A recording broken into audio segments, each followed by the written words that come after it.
Hi, welcome back to Christine's Home Affairs. I think we have the quickest project I've ever done in today's video. We're using one piece of fabric. We're going to use one side of a zip, unless of course you have some extra sliders, but we'll talk about that shortly. So we've got one piece of fabric. We're going to make a fully lined little pouch that is made from a square of fabric, turns into a triangle, becomes a square again. Hope I've confused you. Come along and I'll show you how to make this. Okay, here's what we need. I have a 12-inch piece of fabric here. You can do this with any size square at all, but today we're working on a 12-inch piece of fabric. I have a 3-inch long by 1.5-inch strip of fabric, and that is going to be used to make a tab for my swivel clip. I'm using a 1/2-inch swivel clip today. If you've only got the 1-inch swivel clips, then cut your fabric at 4 inches by 3 inches. So it really doesn't matter which size you use, but smaller is better in this case. We want an 18-inch zip, and we're only going to use 1/2 of it. With your zip, what you will do is cut off the section where the metal teeth are, and you'll do that at the other end, separate your zip and take the slider off.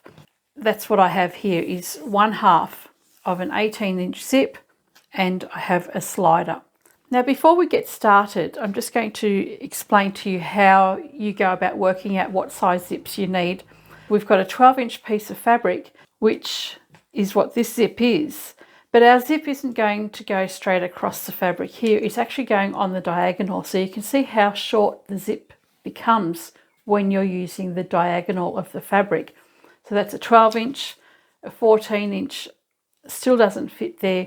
This one is an 18-inch zip, and this just overhangs. So no matter what size square you have, measure the furthest distance from one point to the other and allow, say, an extra inch.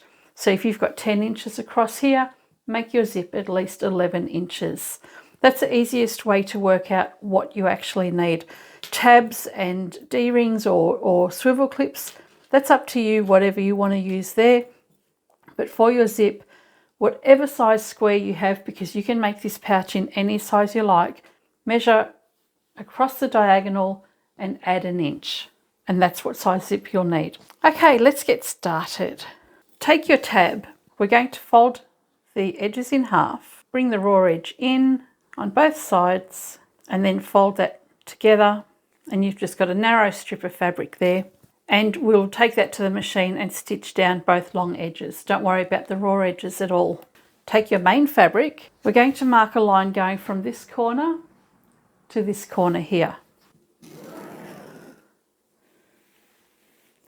So I've got my white line along there. From that white line, we're going to mark another line 1/2 inch on either side. So I'll line up the lines on my ruler with the line that I've just drawn. I'm going to place that on the 1/2 inch line and make another mark. This is going to be the outside of our fabric, so you want to have a pen that's erasable. And from this center line, we're going out another 1/2 inch. Okay, now we need our iron and ironing board. Have your fabric faced up, and we're going to fold our square in half on the diagonal, line up the edges, and just press that fold. So we've got a crease right along that center there. This line here, we're going to bring up to the other line that we've drawn. And having that crease there will help you bring it up. And when you've got those lines matched up, press that. If you've pressed that fold properly, you'll see that your fabric has become a square again with just some little corners sticking out. Take the fabric, lift it gently, turn it around. We're going to bring the other side up to meet. So what you're having is a little concertina effect in your fabric.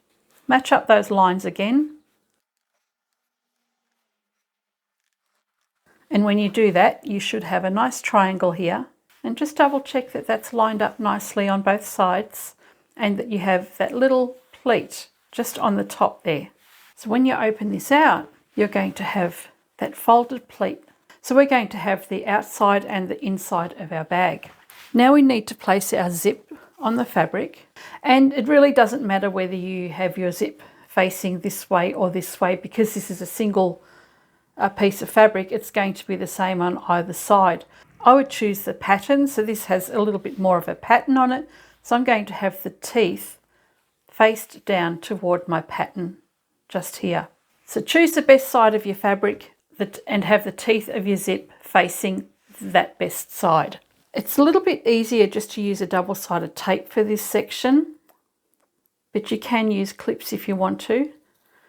I'm going to run a row of tape just along one side of the fabric, and given that this is going to be the favourite side or the outside, I'm putting my tape on that side.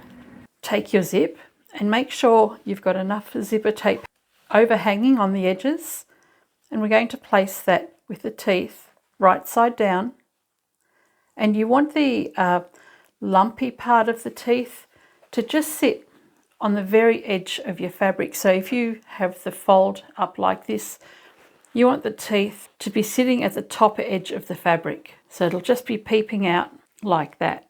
And when you've done that, place the folds together again. So once you're happy with that, you've got your triangles together, you've got your outside and your inside of your fabric. We can take this to the machine and stitch all the way down this long edge. Now that's only going to give you one row of support for stitching to hold your zip in place as well as your bag. So what I do recommend is opening it out and securing the zipper tape onto the fabric, and then we can go and do a row of top stitching. So the tape is holding the zip in place. I just need to go and stitch straight down from end to end.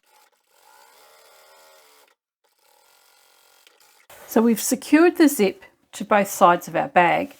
You can open this out now and then just make sure you have the corners of your triangle lined up properly so they're nice and even, and then you can go and top stitch. Okay, we've got the zip in place. Now this is the hardest part of the whole process, but if you hold your tongue right and you're patient, you'll be fine. We need to put the zipper pull back on. Take both ends of your fabric, bring them together and just line them up beside each other like that. And the pull itself, you've got the curved edge along here and the straight edge on the back there. Have the curved edge facing you, place your slider on top, grab the other end and push that up on the other side until it has some resistance. Bring the teeth close together and just have your fingers on either side, and where the tab flap is here, just give it a push. Sometimes it might take a couple of goes. I did one of these earlier and it worked first go, but now it's giving me trouble. You'll hear a click when it snaps into place. Then we can close the zip all the way to the end, and you can see how the bag's taking shape now. So the top end here, we've just got the curved edge of the zip, and then we've got the raw edge of the zip over here. Take this to the machine and just go and stitch straight across those teeth there, just so that it doesn't open up. While I'm at it, I'm going to go and stitch the two long edges of my little tab. I've secured the end of my zip just with a couple of stitches right on the very edge there. I've got my tab stitched down both long edges. Take your swivel clip and just place that fabric inside the ring there, and it's up to you if you want to stitch that closed. It's not necessary. Take the tab and your swivel clip and place that on the outside of your fabric. So you want where the zip's facing up, you want to place your swivel clip right on the very edge of the zip here and have that overhanging the outside edge. I'll just trim that off and clip it in place. You need to open your zip at this point and bring the fabric around to the wrong side, grab the tail ends here and push everything apart so you've got the back and the front separated. Bring this corner up to the other corner and line that up. Do the same on this side. Make sure your clip is on the inside and line up all those edges there, and then you've got that little square. So we have our clip in place, the zip is open, that's very important here, and both corners are up, meeting the other corner. The last thing we need to do here, take one flap out of the way. We're going to stitch right along here, so start at the bottom with a back stitch and come all the way up to the stitching line of your zip and do a back stitch here, and you'll do the same from here down to here, and you'll also do the same on this side. But we do need to leave an opening for turning through, so find the side that is the wrong side. So this here has my clip and my zip, so that's the outside of my fabric. Open this section here, and this is the one that has got the wrong side of my zip. So with that, I'm just going to clip one side here, and that tells me that I'm going to have an opening just here. So where that opening is, I won't be stitching. I'll be starting from here, back stitch along here. So I'm leaving about 2.5 inches open, and the same here. I'll start here with a back stitch and stitch up to the zipper tab and back stitch again. We only need to do that on the one side of the wrong side. All of the other three sides, we're going to stitch all the way along the edge. You'll actually leave this section open. When you've done those three edges and left your opening on the fourth one, and we'll be stitching all of these layers separately like we've done in previous bags. Once we've done that, this is the end that's got the swivel on it. We're going to start about 1 inch from the corner, start sewing all of the layers together, come all the way to the end, and then start from this corner and come down 1 inch as well. And you'll stitch all the layers of fabric. You'll sew the tab down, you'll sew the zip, and you'll sew the back and front layers of your fabric. So first of all, do all the side edges, and then lastly you'll do the corner along here. Once we've done that, then we're just going to stitch straight across the corner. It doesn't really matter how far you want to go. It's just a small amount, just to create a little bit of a straight edge when we turn our bag the right way around. The first thing I'm going to do is the side that's going to have the opening. That way I can get rid of my clips and I know that I've done that job. So I've got the top layer of fabric out of the way. The zipper flap is there, that's fine. I'm happy to stitch to that. But we don't want to go past the line of stitching for the zip. So I've got my little opening here. I can now go and do just straight down all of those three sides. And we have 1/4 inch seam allowance.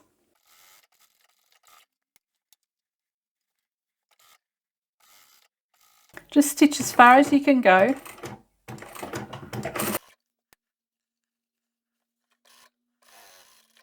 Okay, we have our opening, that's closed, and then this is closed on both sides along here. We've got the zipper section to close up here now. So I'm going to continue the stitching from here to the end, and then I'll do the same thing here from here to the end. Just double check that you've got your tab over the zip and that your swivel clip is well out of the way of the stitching area.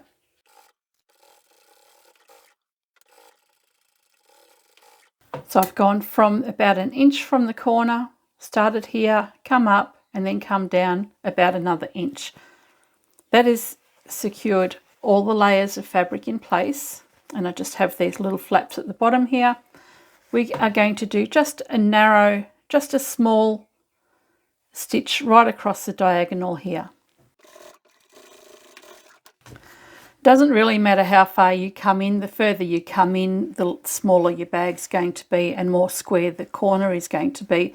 But I just do a small amount there. This can be trimmed off now. I'm going to cut off just that excess bit of fabric there. Then I'll trim off this edge here. It'll help turn everything through easier after. Then the corners that we have here, I'm just going to take off some of that point on both sides. Find the opening, and hopefully you've remembered to leave your zip open, and turn the whole bag the right way round.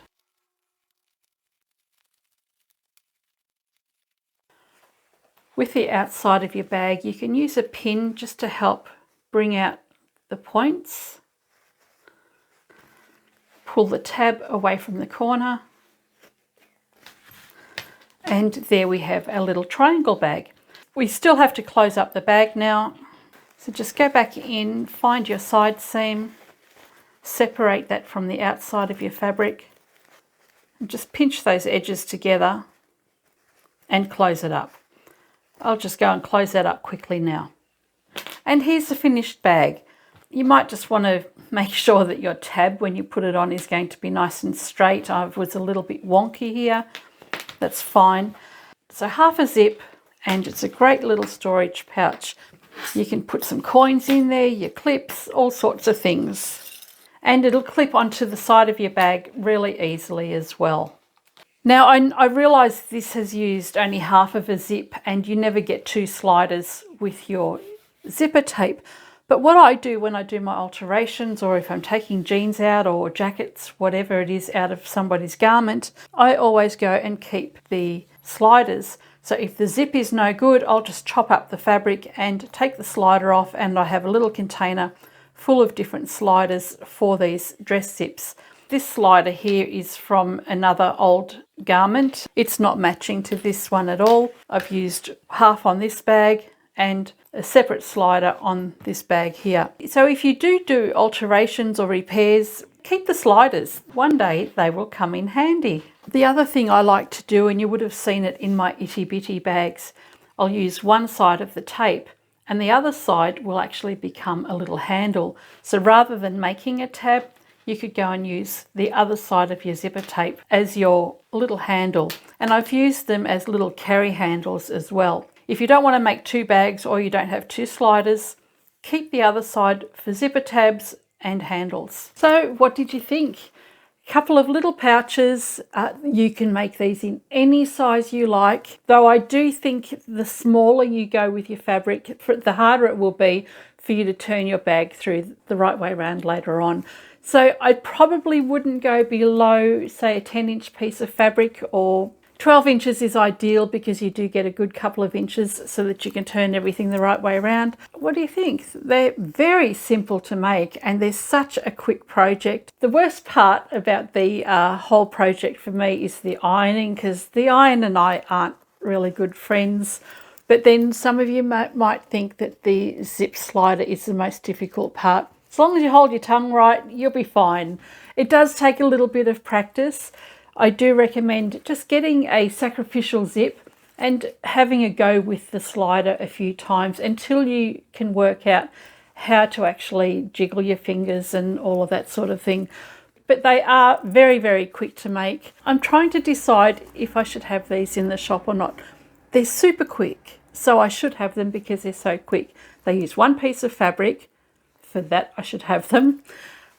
There's barely any cost to it at all. You know, my fabric is all rescued fabric anyway, so the only cost for me is a tiny little swivel clip. I buy them in bulk off eBay or Amazon, and a zip. I still have a lot of zips left over from when I had my fabric store, so I've got plenty to sacrifice. And as I said, when I do alterations, I'll actually keep these little sliders because they do come in really handy. The ironing is what puts me off making them for the shop. I think while I'm in the shop, I'll cut up a bunch of squares, mark the lines out, do all the ironing in one go. I do like my processes, so I think I'll give it a go. I'll try them in the shop. Because they're so quick to make, I will probably just put them in the shop for $10. I think they'd sell easily for $15 as well. But I'll think about that. I'll report back to you one day and we'll find out how these actually go. Anyway, I hope you've enjoyed this video.